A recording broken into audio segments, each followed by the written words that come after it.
This is perhaps at the most fundamental level, the most important thing we need to know about the Federal Reserve System, which is that it is an appearance of the fourth kind, something which is not and yet appears to be.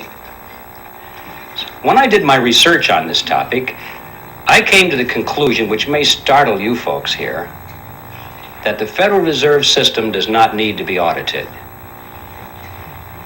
It needs to be abolished.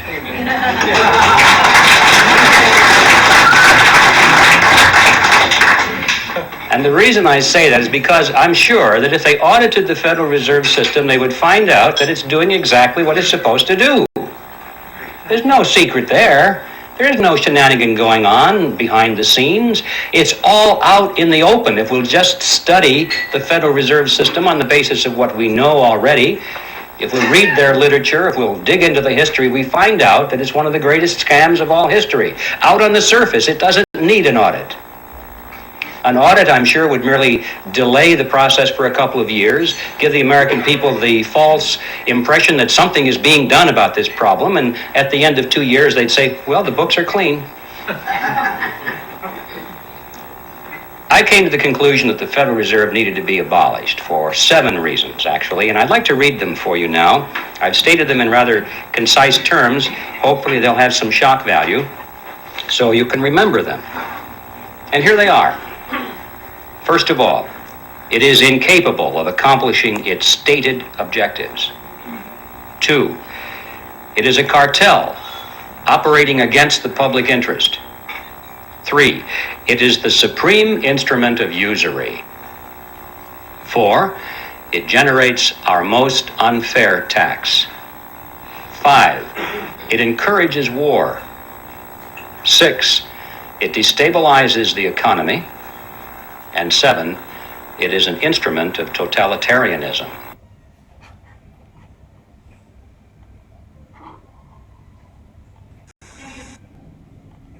I really like to read books because they tell you a different side. They tell you something that, maybe you weren't told about.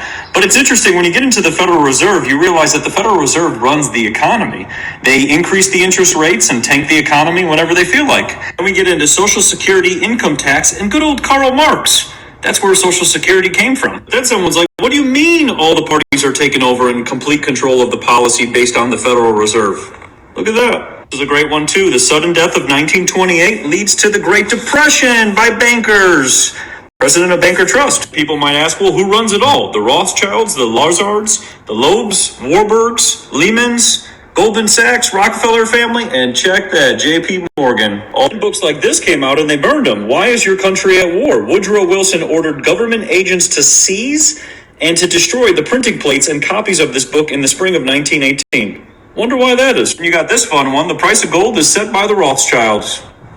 We go to the Rothschilds and their plan of action. These are 10 steps to destabilize economies and create, interesting, a new world order under one government.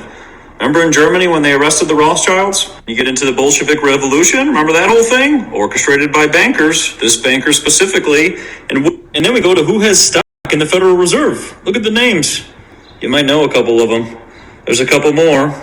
And they're all connected to the Rothschilds and the Bank of England.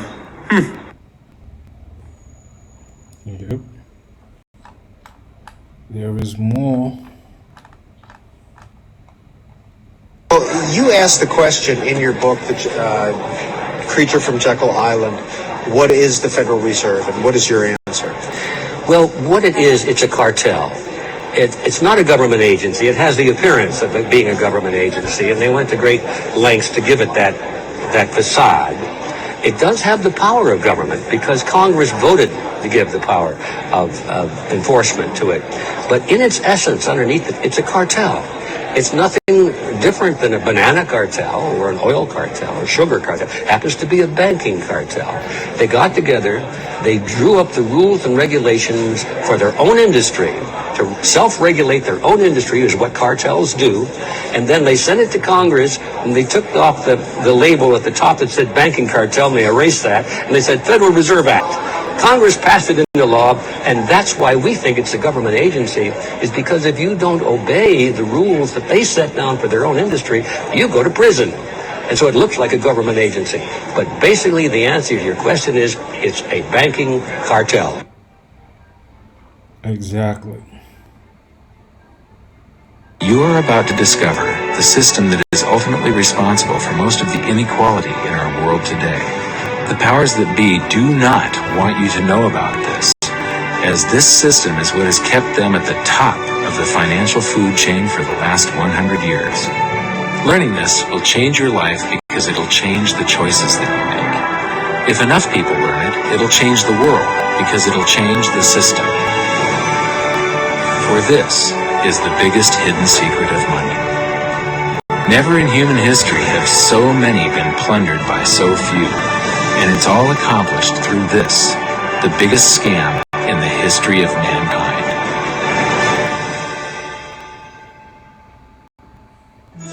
They say that money doesn't grow on trees, but the truth is that the modern banking system creates currency far faster than trees can grow.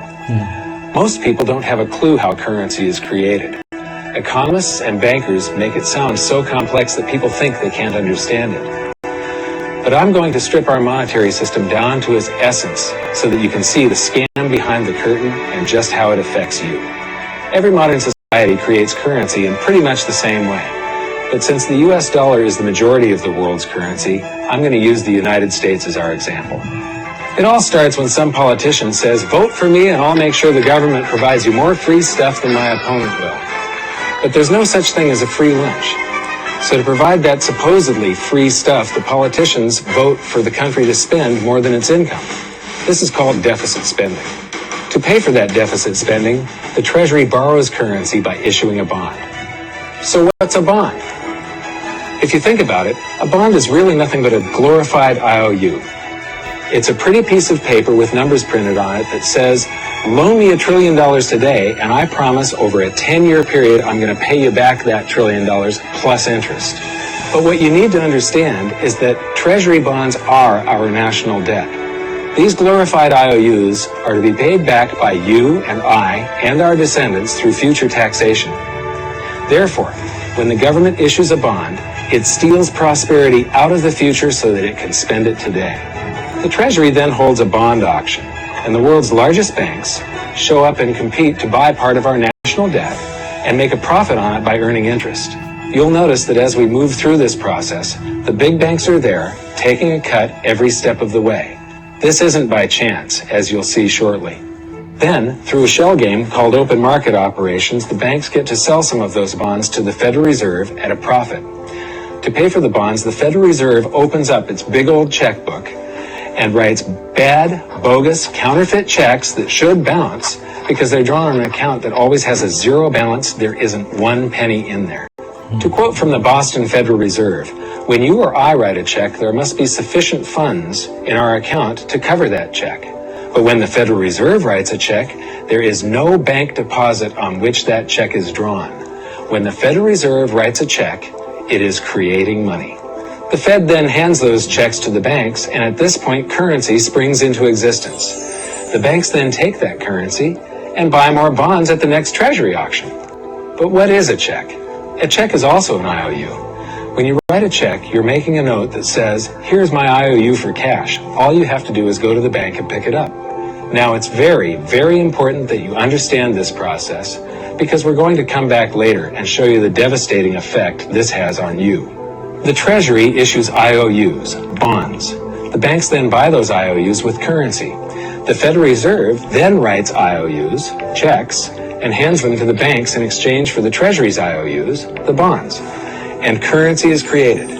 So what's really happening is the Federal Reserve and the Treasury are just swapping IOUs, using the banks as middlemen, and abracadabra, presto, currency magically springs into existence.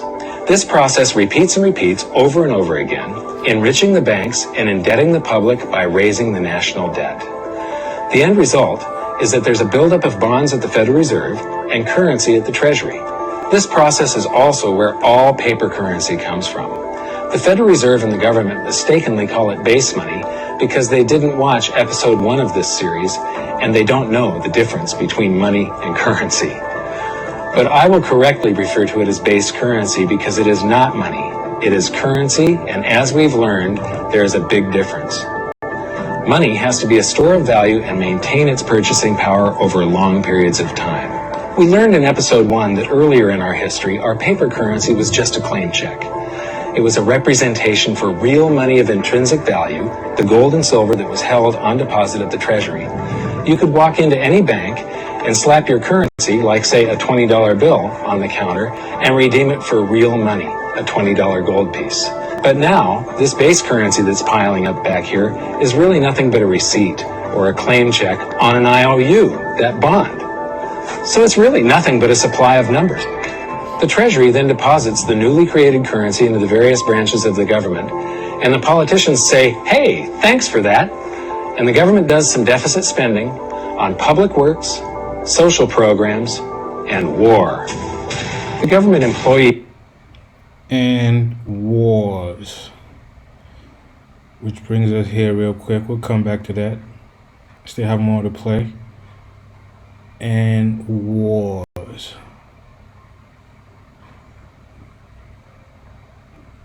This is a quote from Meyer Amschel Rothschild Bauer. He said, but bankers are nothing if not dedicated to their schemes to acquire your wealth, and know full well how easy it is to corrupt a nation's leaders. And that is the quote from Rothschild, Meyer Amschel Rothschild himself. There was a statement here that I wanted to pull up, if I can find it real quick. Yep, here it is.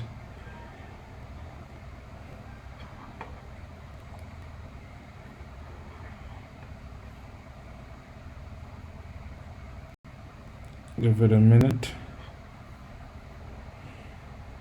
It says, all wars are bankers' wars. Like the clip we just saw, this is how the bankers, they have to have that war going. Most of the times they start the wars themselves. You see? It says, banking was conceived in iniquity and was born in sin. See that? So the bankers own the earth, take it away from them, but leave them the power to create deposits. And with the flick of a pen, they will create enough deposits to buy it back again. However, take it away from them and all the fortunes like mine will disappear. And they ought to disappear, for this world will be happier and better world to live in. But if you wish to remain slaves of the bankers and pay for the cost of your own slavery, let them continue to create deposits. Sir Josiah Stamp, president of the Bank of England in the 1920s, the second richest man in Britain. So this is what he said.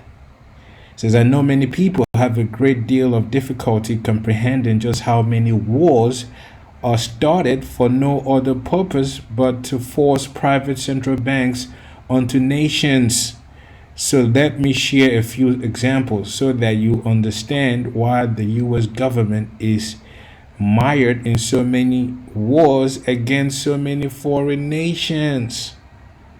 There is an ample precedent for this. It says the United States fought the American Revolution primarily over King George III Currency Act. It says, which forced the colonists to conduct their business only using printed bank notes borrowed from the Bank of England at interest.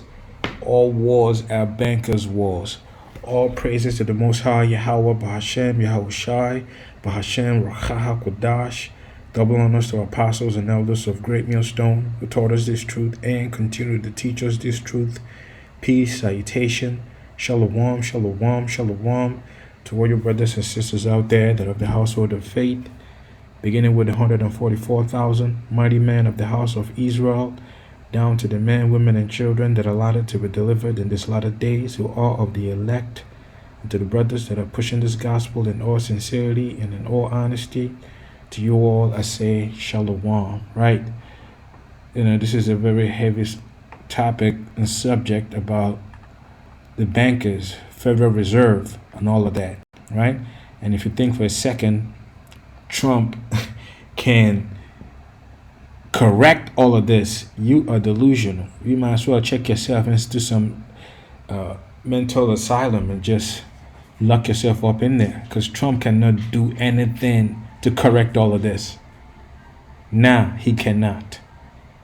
All he's doing is to bring about, because they are done with the Federal Reserve. There's a reason why there's not talks about Federal Reserve and all of this, right? Even Trump is saying it's no good.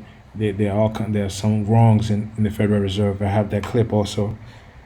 I might as well pull it up real quick if I can find it.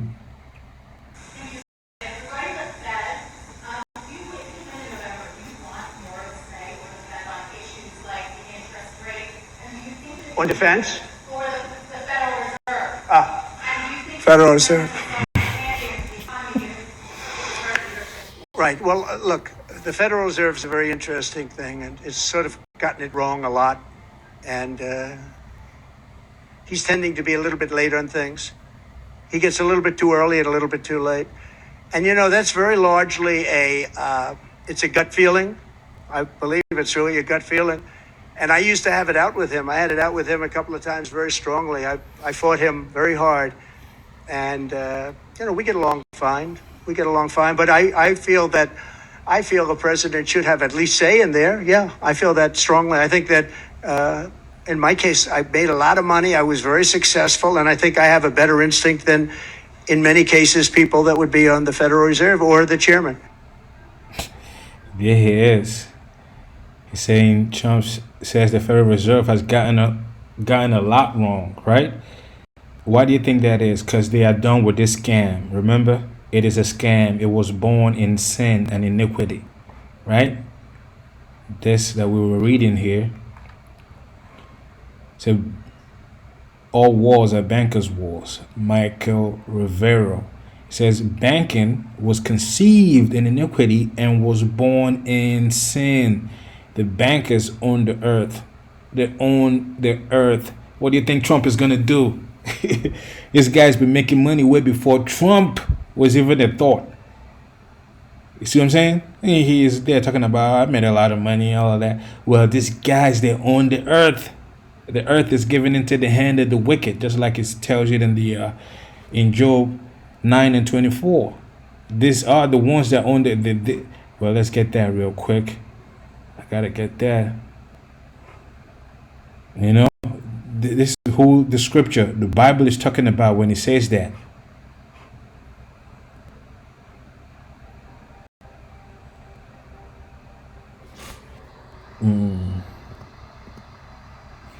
Yep.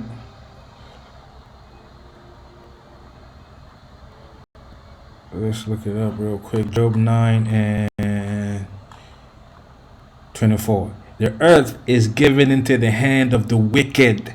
He covered the faces of the judges thereof. If not, where and who is he? The earth is given into the hand of the wicked. Well, let's go back here. It says, the bankers own the earth. Plain and simple. So the Bible is telling you what it is. That's why it tells you what does the wicked do? Well, they sin. So banking was conceived in iniquity and was born in sin. Why? Because of the wicked. This is how they were able to coerce the whole world to go along with this scam. That's what it is. Paper money that has no worth. You see? And the whole world went along with it. And if you don't want to go along with it, guess what? They bring wars to your doorstep. Or bankers. Or wars are bankers' wars. You see that? Let's play this real quick. 98 to the present. In order to create the central bank, certain obstacles had to be overcome. First, those opposed to a central bank would need to be removed. And secondly, the law would need to be changed, or simply appear to be changed. To deal with the troublesome individuals who opposed a central bank, the Jesuits spared no expense. they built a ship of death called the Titanic.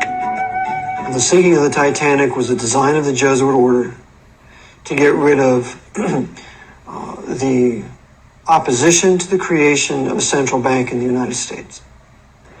And the men on the Titanic were opposed to a central bank. They had to die. Among those were John Jacob Astor, Isidor Straus, Benjamin Guggenheim, and a host of other millionaires who were opposed to a central bank in America. Therefore, they had to be taken out of the way. And they were on the Titanic. The company building the ship was owned by J.P. Morgan, who was himself an agent of the Rothschilds family. The Rothschilds being the bankers for the Pope and the Vatican. The main Jesuit targets. Look at that quote. It says, I care not what puppet is placed upon the throne of England to rule the empire, on which the sun never sets. The man who controls Britain's money supply controls the British Empire. It says, and I control the British money supply. Nathan Rothschild. He cannot what puppet is placed upon the throne of England. And so that same sentiment applies in America. They're nothing but puppets. I don't care who. These are the guys that run the show behind the scene. That's why he's able to make a statement like this. Now they're done with the Federal Reserve. They're about to go, everything is about to go digital. There's a reason why Trump is talking about they have to stop printing pennies. What is next after they stop printing pennies? Well, cash itself. Because that whole scam has come to a halt. So they will take it all because it's already numbers, like the other clip we were watching, right? Going into all these just numbers, IOUs, print all this paper and you have believe in that paper, which is nothing but a scam. They make all the money. You see? This is who you have. And now when you think of Titanic, you think of a love story, right? Jack and Rose. Now it was a murder story. It was an assassination story. This is what the wicked elites do. They make light of something very serious, man. So you're thinking about the Titanic. You think about the movie Titanic. Oh, it was just loves and two lovebirds. Nah, they were out there plotting and killing people, murdering people. That's what they were doing. Only the wicked would do that. You see? They lie to you, make fun of you, right in your face. The whole idea was to take out those that opposed the central banks, those that opposed the banking families, because they could see for what it is, a scam. What they do? They line them up in Titanic and sunk it. The main Jesuit targets were brought on board. The captain of the ship was Edward John Smith. It appears from his actions that Captain Smith was a Jesuit coadjutor, that is, a Jesuit who has taken the oath but does not wear the robes. A coadjutor blends into the scenery and never looks like a Jesuit priest. It is a veteran sea captain, Edward Smith, who orders the ship to travel through an 80-square-mile ice field at full speed on a moonless night. There had been over 8 telegrams warning the captain of the danger. He's warned 8 times, slow the ship down, slow the Titanic down, you're going too fast. Not once stopped. Knew there was an iceberg field up ahead, knew that he should have slowed down, but didn't. And so you look and you say, how was it that this man could go headlong into a field of icebergs and not slow the ship down, not be more careful? The only conclusion you can draw is, as a coadjutor of the Jesuit order, right through the line, the chain of command, he was told, sink the ship. And he did. On board the Titanic, and this is all documented in a National Geographic video that was put out in 1986. You can go to your local library and they'll either have it on hand or they can get it on library loan. But on that videotape, it shows that as the Titanic was coming up along the coast of England, it had various stops. And at one stop, a Jesuit priest got on board. His name was Francis Brown. Francis Brown got on board the Titanic, took pictures of all of the wealthy people, took pictures of Edward Smith, the captain, and then just before the Titanic set sail across the Atlantic, Francis Brown got off. And then, of course, the Titanic sunk. Well, Francis Brown is given a camera by his bishop, by his uncle, the bishop, and he is told to go down and take all these pictures of all these people we're going to kill in first class. And so that's what he does. He takes a picture of all these rich people, everybody that's there is going to go down, and a rich passenger offers him passage. Well, he knows the ship's going to go down, but he very sheepishly got in contact with his provincial. And the provincial's message was, get off that ship. This is how diabolical these individuals are, man. They know what they were about to do, and they took pictures of it. Same goes with, 9/11, right?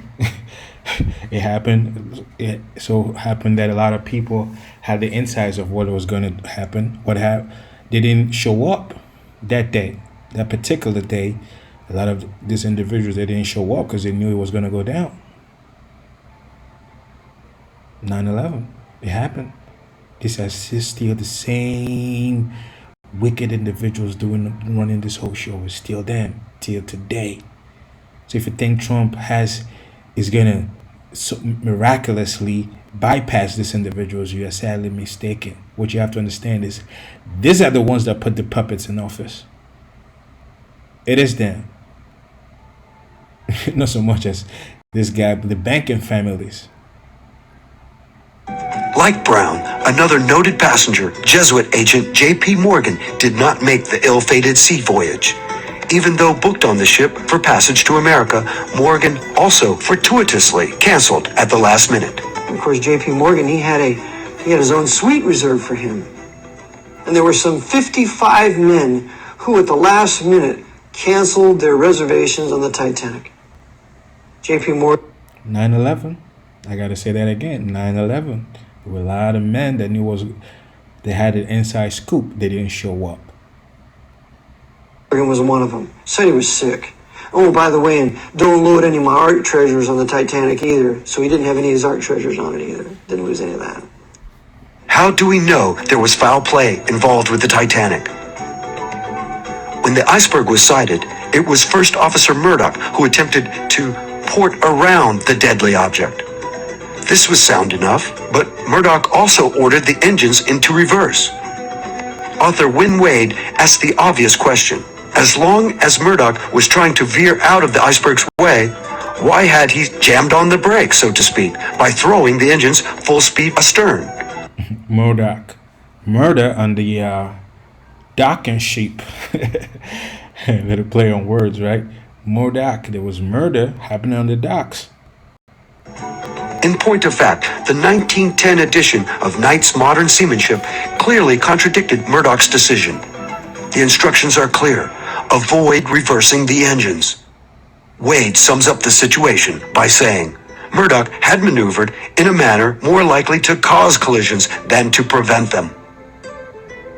As with many who investigated the Titanic disaster, author Wynne Wade was at a loss to explain Murdoch's actions in going against the book.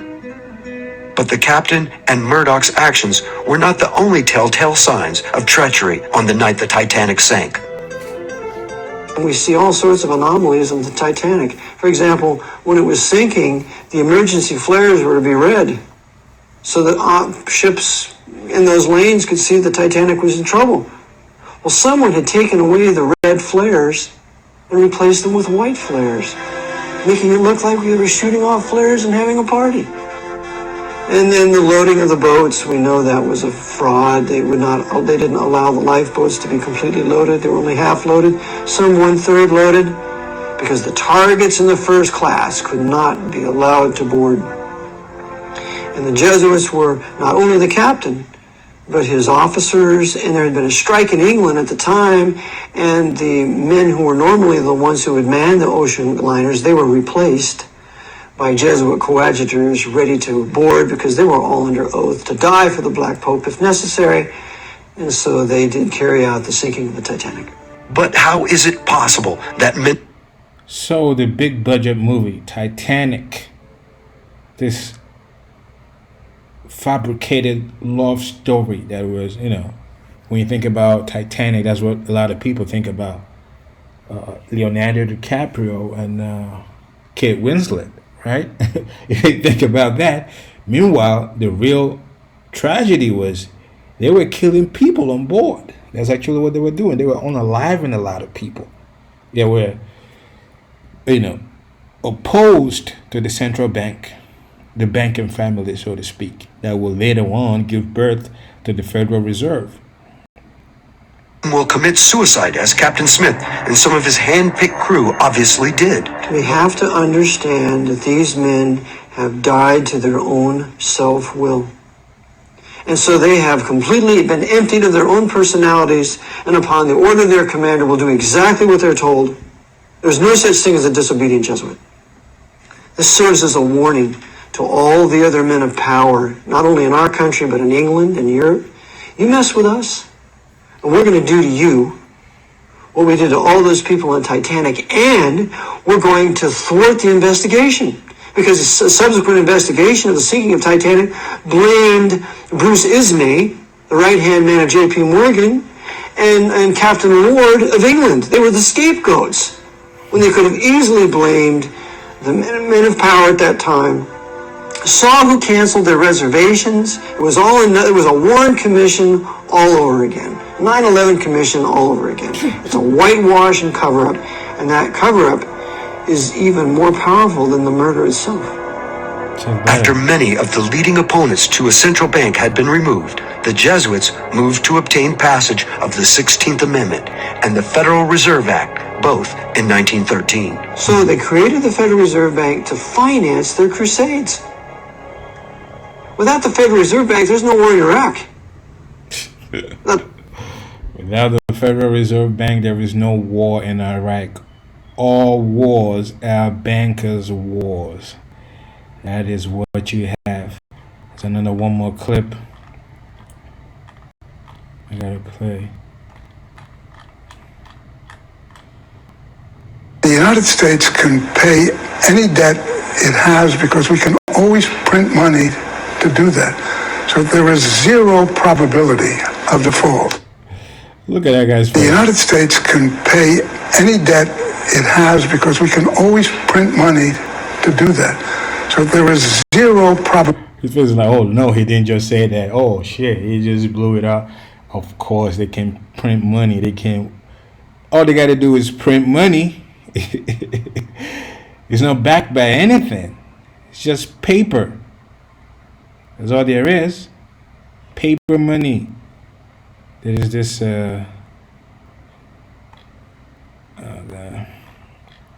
Yep.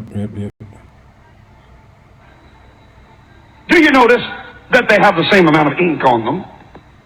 Do you notice that they're made out of the same virtually worthless stuff? It's paper. Did you get it? It's paper. When we create money, we have created an instrument of value that has no value of its own. And it's just as expensive or inexpensive to print the 20 as it is to print the 1. I'm here to prove to you that bankers, especially in the Federal Reserve System, make multiplied trillions of dollars and never create one thing of value. Are you with me? You want to learn this or not? Are you sure? An automaker might make 1 or 2% profit. A builder might make 10% profit. But the printers of money have no limit to the amount of money they can create. And the clip you just saw, America can pay all the debt. All they got to do is just print money. There's no limit to the money they can print. Because it has no value. It's just paper. That's all there is. Paper. And this paper money has done its job. It's time to move on to the next, which is now digital. That is, talk about no value. It's just some numbers in a computer that at least with the paper, they can at least, go through some, have inks and, cut down trees to make papers and put the inks on them. They can at least do that, design something, put someone's face on it. But with this digital currency, it's just ones and zeros, man. That's all there is, ones and zeros. And you will use these ones and zeros to buy something that actually has value. Hence why they are pushing for everything to be fake. So you can use that fake money to buy fake products. Food, fake food, right? The lab-grown meat, GMOs, all of that, right? That's why they're pushing for that. Because if you're using fake money to buy something of value, guess what? It crashes the economy. Because one doesn't have value and one has value. So to counteract that, what will they do? Well, you use the fake money to buy fake things.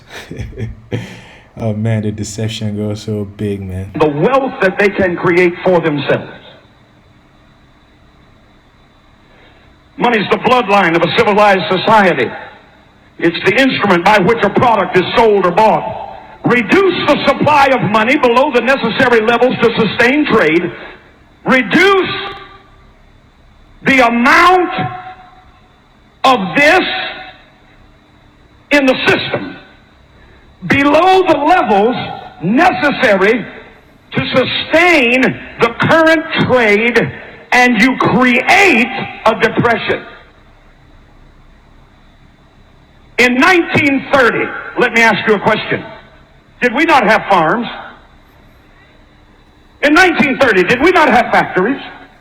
Did we have the greatest roadway system in the world at that time? Yes. Did we have the greatest communication system in the world at that time? Yes. Did we have the greatest opportunity of trade with oceans on both sides and water systems like the Mississippi River running through the width and breadth of this nation? Did we have ability to move our goods and services? Yes. Did we have transportation and roadways? Yes. What did we not? Did we lack workers? Then what happened? I'll tell you what happened. The bankers decided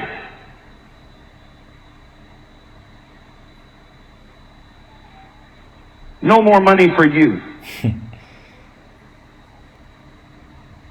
They got out of the stock market. I can give you the family names. They got out of the stock market the year before. Do you know all the money that was lost in the stock market as people began to sell their stocks one after the other? Notice a pattern. They got out of the stock market a year before the crash. And Titanic, they get out before the Titanic crashed and sank. 9/11, they got out before it crashed and fell, collapsed. Notice a pattern, and it goes back to the same individuals, the banking families, the real killers, the real murderers. This is Habakkuk, the second chapter in the 16th verse. It says, "Thou art filled with shame for glory. Drink thou also, and let thy foreskin be uncovered. The cup of the Lord's right hand shall be turned unto thee, and shameful spewing shall be on thy glory." Talking directly to the wicked elites, those that will make a statement like this. All wars are bankers' wars, right? Even a statement like this.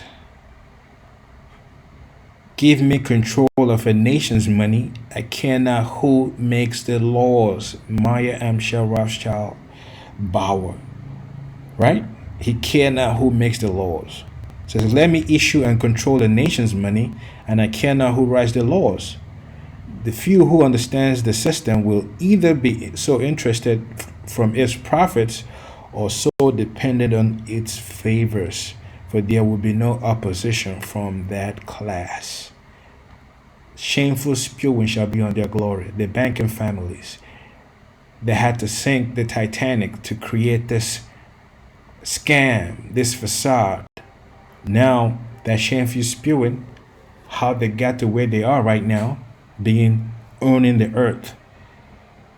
Their dirty laundry is being aired out, and the people can see this whole system for what it is. It's nothing but a murdering, thieving, scamming, lying bastards, man. That's who they are. So this is why the shameful spewing are now on their glory. You don't look at them as, oh man, this, 1%ers, they are so smart and so high and mighty. Now you see them for the devils that they are, because their secrets are being exposed. Which brings us here. 2 Thessalonians, the 2nd chapter and the 3rd verse, it says, let no man deceive you by any means, for that day shall not come except there come and falling away first. The falling away first happened in 69-70 AD when the Roman army besieged Jerusalem, and there was a scattering of the biblical Israelites. They had to scatter. A lot of them went to the skirts of Africa, West Africa, and all throughout the world, Asia, all of those places. So that's how the falling away happened. And when that happened, and that man of sin revealed, the son of perdition, who is that? Well, the banking families, who are the Edomites. This is who they are. They're the ones that run the whole show. Edomites are the descendants of Esau, who is the wicked brother of Jacob, twin brother of Jacob. And what did they do? The 4th verse. Who opposeth and exalteth himself above all that is called God or that is worshipped. The earth is given into the hand of the wicked. This is why they're trying to push the mark of the beast. They will be the new gods. And when they're able to put a chip in your head or in your hand, which will now be the new way of transaction, because obviously the people are getting hip to the paper money. The Federal Reserve, the people see for what it is, a scam, which the digital money is still a scam on its own. It is backed by nothing. It's just a scam, ones and zeros. But they need that to be able to push the mark of the beast, which will make you a perpetual digital slave. That's what it is. So this is how they will oppose and exalt themselves above the Most High, or is worshipped. So that he, as God, seated in the temple of God, showing himself that he is God. And what is our temple? Our bodies are the temple. So when he puts this chip inside of you, he becomes your God. That is why there is a stern warning about those that would take the chip, not to take the chip, not to take the mark of the beast. Because if you do, you will be destroyed. Because once you do it, whether by coercion or you just thinking, oh, I had no choice because I got to feed my family, I got to eat, I got to travel, I have to work. Whatever excuse you make up to take that chip, to take that mark of the beast, you will be destroyed. Because once you do that, you have chosen your God. The banking families. That is who you've made your God. So he is opposing the true biblical God, Yahweh Bahashem, Yahweh Shai, through this technology.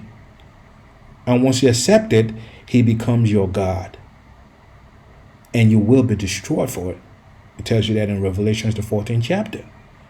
Even before you are burned in the fire, which is the nuclear missiles that will pelt America and different parts of the world, before that happened, you will get cancers from having that, mark of the beast inside of you, because you have radiations going through you. So you will be judged if you do that. It says, remember ye not that when I was with you, I told you these things. of the Apostle Paul talking.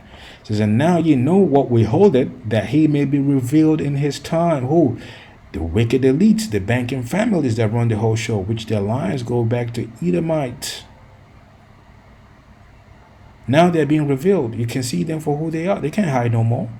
A lot of people know about the Rothschilds, the Rockefellers, Oppenheimers, all these guys that were mentioned in this clips that we're watching. You see? It says, for the mystery of iniquity that already work. Because back then, the Romans were in power, which their lines go back to the Romans. That's why they say all roads lead to Rome. Because that was another height of the rulership. Then goes back to the Greeks. So you have Greco-Romans, because it's the same bloodline. So even back then, during the Apostle Paul reign, the Roman Empire was in power seat. That's why he says, for the mystery of iniquity don't already work. We already have the Romans in power doing what they do best. Only he who now letteth will let until he be taken out of the way. Who is that? The Most High, Yahweh Ba'ashem Yahweh Shai. He had to let the iniquity, because it's all prophecy. So the wicked have to do what they got to do until they will be taken out of the way. And then shall the wicked be revealed, whom the Lord shall consume with the spirit of his mouth. What is that? Well, there's prophecies, this word, this truth. You shall know the truth, and the truth shall make you free. And how do you know the truth? Well, through the man that has been set up to prophesy about these things.